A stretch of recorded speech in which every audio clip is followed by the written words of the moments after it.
All right, in today's Town Square, we highlight those who are shining the light on Main Street problems and trying to fix them. Today, more efforts to try to get those AIG emails made public, the ones that the Treasury Secretary is keeping secret. The Fed tried to hide $80 billion in a taxpayer bailout. This is just from the little bit that we have seen. It's, of course, part of a bigger transparency push led by the man we're about to speak with, top Republican member of the House Oversight and Government Reform Committee, Congressman Issa. Congressman Issa, it's a pleasure to have you back with us. I'd love to get your response to Ed Towns' decision to subpoena all correspondence between AIG and their counterparties.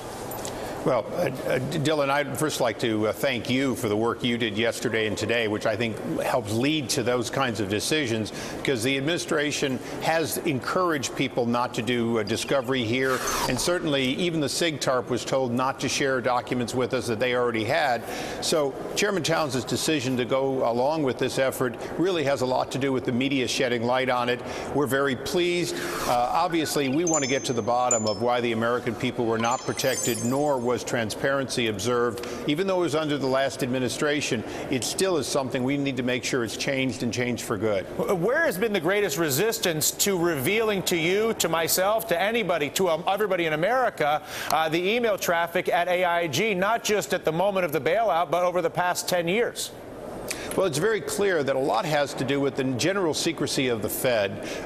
This is something that Ron Paul and other members of Congress have complained about for years, that this entity can put trillions of dollars of American taxpayer money at risk, and they do so with a considerable amount of secrecy. In this case, they very definitely crossed the line by telling AIG not to disclose, AIG being a less secretive, a public company, and of course a company that you and I now own 80% of as a result of our hundreds of billions of dollars that we've poured into it. Yeah, but last question to you. What can viewers do? People who obviously don't serve in Congress, they don't have a cable show, but they have the same conversations you and I are having and feel helpless. It's almost like the more they learn about it, the more frustrated they become because they don't feel like they can do anything about it. What can folks do to help you get more information?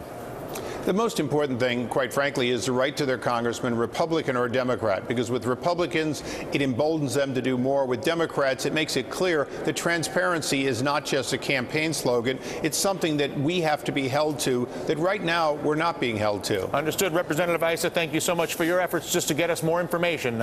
We really appreciate that. Thank you. All right. That does it for us. Day 2.